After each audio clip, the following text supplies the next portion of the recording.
ډېر محترم مسلمانان، نن د څلورو عظیم الشانو فایدو وظیفه اسانه وظیفه ده، صرف په 10 منټه کې کیږي.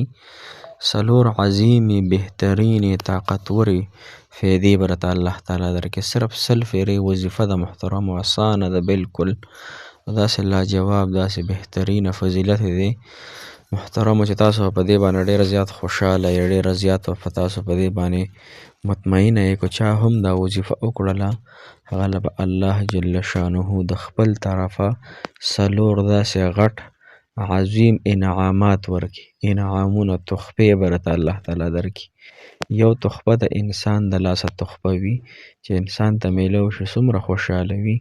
که یو کس بل کس له تحفه ورکړي، یو زنانه بلې زنانه له تحفه ورکړي، او بیا یو MP یو MNA چا له تحفه ورکړي، او بیا د پاکستان وزیر اعظم چا له تحفه ورکړي، او بیا د بهر ملکونو یو بادشاه چا له تحفه ورکړي، نو دا انسان به څومره خوشحالیږي. او تاسو ته ښه پته ده چې د عام انسان تحفه څنګه وي. د عام انسان تحفه به د یو وړه شان تحفه وي، یا به درته جوړه ګفټ کړي، یا به درته ګړۍ ګفټ کړي، یا به درله پیسې لږې درکړي. بادشاه به درله د هغې نه هم غټ بهترین د دنیا هغه به درته تحفه درکړي. یو محترمو د دنیا د ټولې دنیا بادشاه، د اسمانونو د ځمکو بادشاه او الله د تمامو کائناتو خالق او مالک ذات چې یو انسان لا تحفه ورکړي، نو تاسو سوچ وکړئ چې تحفه به څومره بهترینه وي، تحفه به څومره غټه وي، تحفه به څومره محترمو ستاسو د خوشحالۍ دپاره تاسو په خپلو جامو کې نه ضایع کیږي چې دغه تحفه تاسو له الله تعالی درکړي. نن د دغې بهترینې تحفې او د څلورو غټو انعاماتو اعلان الله جل شانه فرمایي، او دا په حدیث مبارکاو کې راغلي. علماو غټو شیخانو په دې باندې تذکرې کړي دي چې کوم انسان دا وظیفه 100 وارې صرف ورځ کې کوي، صرف 100 وارې، په دې باندې ګنټې نه لګي، په دې باندې محترمو صرف 10 منټه ټیم لګي. 10 منټه هم پې کم دي، 15-شپږو منټو کې دا وظیفه بهترین انداز سره کیږي. خو دا وظیفه به تاسو همیشه کوئ. دا به داسې نه چې نن دې وکړه سبا یې بیا نه کې، بله ورځ دې وکړه بیا یې نه کې. نه، که تا روزانه اعتبار سره په پابندۍ سره دا وظیفه کوله، انشاءالله الله جل شانه به تعالی د څلورو عظیم انعامات، بهترینې فایدې د دنیا او د آخرت د ټولو نه د خوشحالو نه ډکې فایدې دا به درته الله تعالی درکوي. صرف د دنیا فایدې مه غواړئ محترمو، د دنیا زندګي خو عارضي ده، د دنیا زندګي خو ډېره کمه ده، قلیله ده د آخرت په اعتبار سره.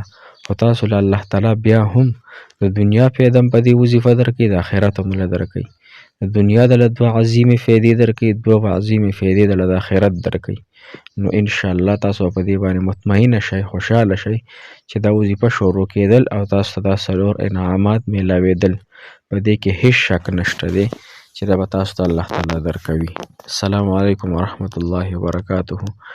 ډېرو معزز محترم قابل قدر مسلمانان وروڼو خویندو، هغه مسافر چې بهر وطنونو کې دي، هغه خویندې، هغه وروڼه چې بې نکاح دي، چې چا په کورونو کې جنګ جګړې دي، څوک په یو مشکل کې دي، څوک په بل، نو انشاءالله مدرسه کې هم مدرسه کولاو شوې، تاسو ته به دعاګانې کوو روزانه، ختم به تاسو له انشاءالله کوو د الله د رضا دپاره. تاسو موږ سره اوسئ، زموږ وظایف اورئ، دا دعاګانې حاصلوئ، الله تعالی تاسو له ډېرې خوشحالۍ د دنیا او آخرت درکړي. محترم مسلمانان، نن زموږ د هغه معبود بادشاه وظیفه ده چې انتهایی فضیلت والا ذکر دی. د حدیث مطابق چې کوم انسان دا وظیفه روزانه 100 وارې کوي که نه، د انسان ته به د دې وظیفې په ذکر باندې، په ورد کولو باندې الله تعالی 4 انعامات ورکوي. لومبنی محترمو تاسو واورئ، غوږونه کولاو کړئ، د انسان نه به الله تعالی فقر او محتاجۍ نه به انسان الله تعالی وساتي. فقر او محتاجۍ، فقر غریبۍ ته وایي، محتاجي بل ته محتاجه به، بل ته به یې راکړه لږې پیسې، بل ته به یې دا شیز راکړه، بل ته به یې دا.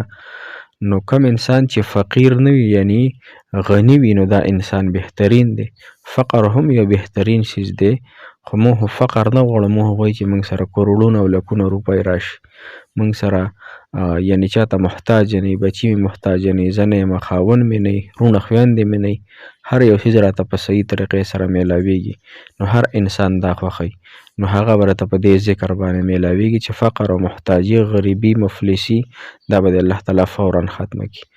دویم نمبر محترمو زما ستاسو زندگی را روانه ده د قبر زندگی، او دا به خامخا راځي. ها دا کو نارینه دی کو زنانه دی، زما د اواز چې څوک اوري، زه په خپله هم دې قبر ته ځم، تاسو به هم دې قبر ته ځئ.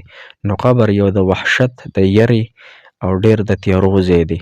نو په دویم نمبر کې به الله تعالی د دغه قبر وحشت، دغه قبر تیارې، دغه قبر یعنی غضبونه الله تعالی به دې ما تاسو په امن کېږي. ها دا دویم فضیلت شو. دریم دا چې بې نیازي به راته الله تعالی درکړي. ها الله تعالی بې نیازه دی، نو تا ته به هم الله تعالی بې نیازي درکړي.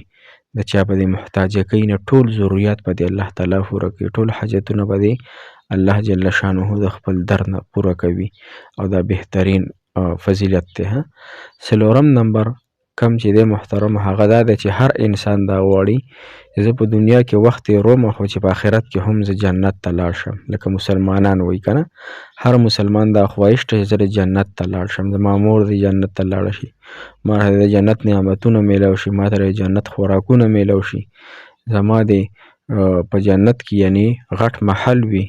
نو دا الله تعالی به په دې وظیفې په برکت او دې وظیفې په ذکر سره څلورم نمبر دا وظیفه د جنت دروازه ټکولو والا عمل دی. ها د جنت دروازه به تا ټکي او دا ته به انشاءالله پرانستلی کېږي د الله تعالی په حکم ارادې سره. منې فقر او محتاجي او غریبي به دې الله تعالی ختمه کړي. دویم قبر کې به الله تعالی وحشت او د یرې نه او د قبر د سختۍ نه به د الله وساتي. دریم بې نیازي به راته الله درکړي، هر قسم اعتبار سره. څلورم د جنت والا عمل دی، د جنت دروازه به ټکیږي ته.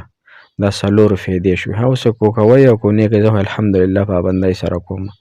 وظیفه ده لا اله الا الله الملك الحق المبین، لا اله الا الله الملك الحق المبین، لا اله الا الله الملك الحق المبین. دا اسانه وظیفه ده. تاسو ته مخکې په دې ډېرې ویډیوګانې اپلوډ کړې هم دي، لهذا دا پابندۍ سره روزانه 100 وارې کو سحر مونږ نه پسې کوي، کو ماسپښین کوي، کو مازدیګر کوي، کو ماښام کوي، کو ماسخوتن، یو ټایم له وټاکه، یو وخت کې کوه. کو دغه وخت کې بیا ته مصروفه ویر ایرې د نه بل ټایم کې کوه، یعنی ورځ او شپه کې خامخا یو فیره دا کوه.